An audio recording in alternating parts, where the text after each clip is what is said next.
श्री स्वामी समर्थ. आपल्या सगळ्यांकडून कधी ना कधी स्वयंपाकघरात चुका होतातच किंवा एखादी रेसिपी बिघडते, बरोबर ना? आज असंच काहीसं माझ्यासोबत झालं. मी आज तळलेली बिस्किटं बनवणार होते, पण ते बॅटर आहे ते बिघडलं. आता हे बॅटर एवढं छान साहित्य वापरून बनवलेलं आहे, ते फेकून तर देता येत नाही. म्हणून मी थोडा विचार केला आणि त्याच बॅटरचा वापर करून मस्त एक स्पॉन्जी, मऊ, रसरशीत असा रवा केक बनवलेला आहे. आणि तुमचा विश्वास बसणार नाही की इतका छान रवा केक झालेला आहे की घरातल्यांना सुद्धा समजलेलं नाहीये की हा बिघडलेला बॅटरपासून बनवलेला आहे.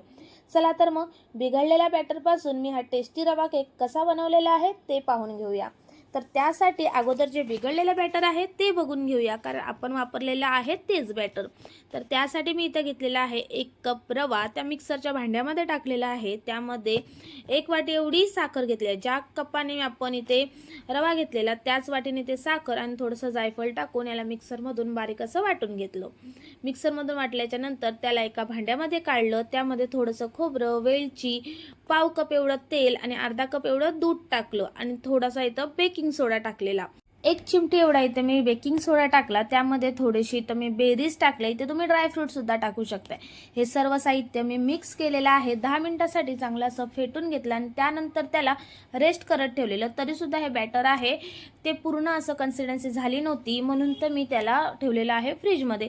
तर फ्रीजमध्ये ठेवल्याच्या नंतर सुद्धा ही बिस्किटं आहेत ती येत होती, सेप येत होता, पण तळताना व्यवस्थित अशी तळली जात नव्हती.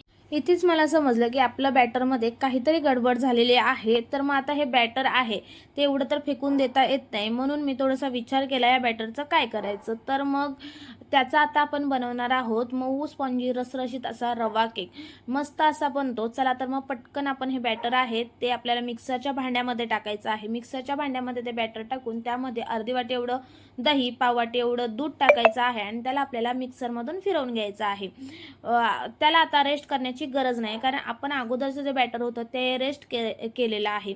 आता हे जे आपण केक वाफवून घेणार आहोत त्या भांड्याला आपल्याला ऑइल लावायचं आहे आणि त्यामध्ये थोडंसं मैदा किंवा मग गव्हाचं पीठ टाकायचं आहे आणि त्याला साईडला ठेवायचं आहे. आणि जे आपण मिक्सरच्या भांड्यातून बॅटर फिरवलेलं त्यामध्ये आपल्याला थोडासा इथे बेकिंग सोडा टाकायचा आहे आणि बेकिंग पावडर टाकायची आहे. 1 चमचा एवढा मी इथं बेकिंग पावडर टाकलेली आहे आणि थोडासा इथं सोडा टाकलेला आहे, कारण आपण अगोदरच या बॅटरमध्ये सोडा वापरलेला होता त्याच कारणाने.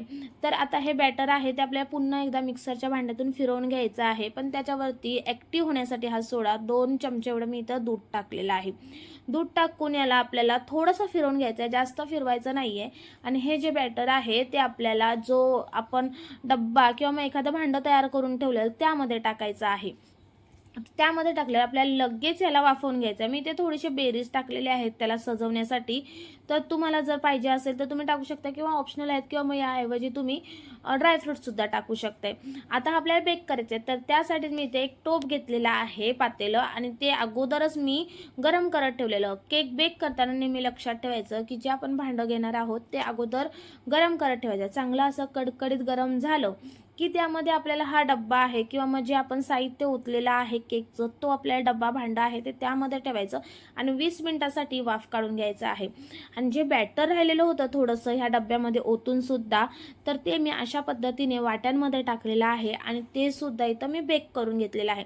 20 मिनिटानंतर मस्त असा इथं केक आहे तो तयार झालेला आहे आणि तुम्ही बघितलेलंच असाल. मस्त असा हा केक आहे तो शिजलेला आहे आतून सुद्धा. सुरी टाकायची त्यामध्ये आणि बघायचं आहे आपल्याला हा केक आहे तो शिजलेला आहे की नाही ते. तर सुरी इथं आहे ती क्लीन निघालेली आहे आणि हा रवा केक आहे तर त्याला आता आपल्याला एकदम रसरशीत बनवायचा आहे. तर त्यासाठी आपल्याला इथे एक पाक किंवा मग एक सिरप तयार करून घ्यायचं आहे. तर आपण इथे साखरेचा पाक बनवणार आहोत, पण पाक आपल्याला 1 तारी किंवा 2 तारी वगैरे असं काही बनवायचं नाहीये.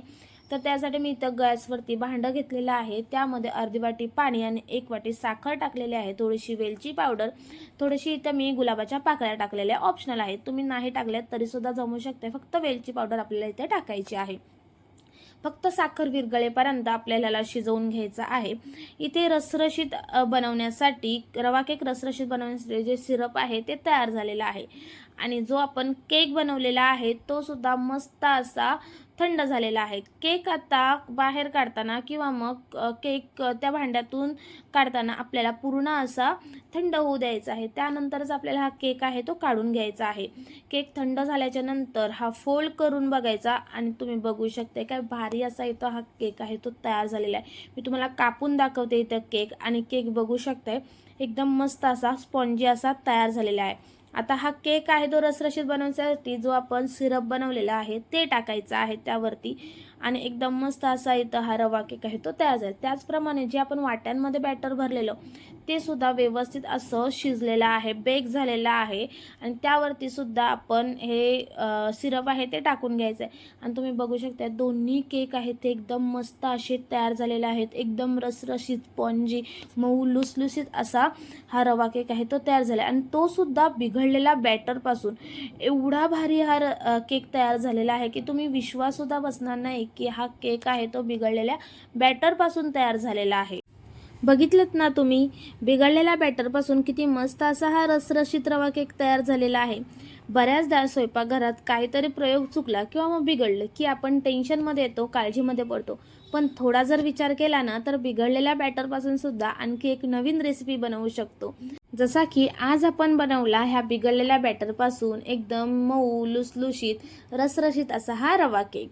चला तर मग कसा वाटला तुम्हाला आजचा हा जुगाड आणि आपले ही झटपट रवा केकची रेसिपी मला खाली कमेंट्स करून नक्की कळवा. त्याचबरोबर जर तुम्हाला व्हिडिओ आवडली असेल तर पटकन व्हिडिओला लाईक करा, आणि हो, अशाच मस्त आणि भन्नाट रेसिपीसाठी आपल्या चॅनेलला सबस्क्राईब करायला अजिबातही विसरू नका. भेटूया पुढच्या व्हिडिओमध्ये नवीन एक विषयासोबत किंवा मग एक नवीन रेसिपीसोबत. तोपर्यंत बाय बाय.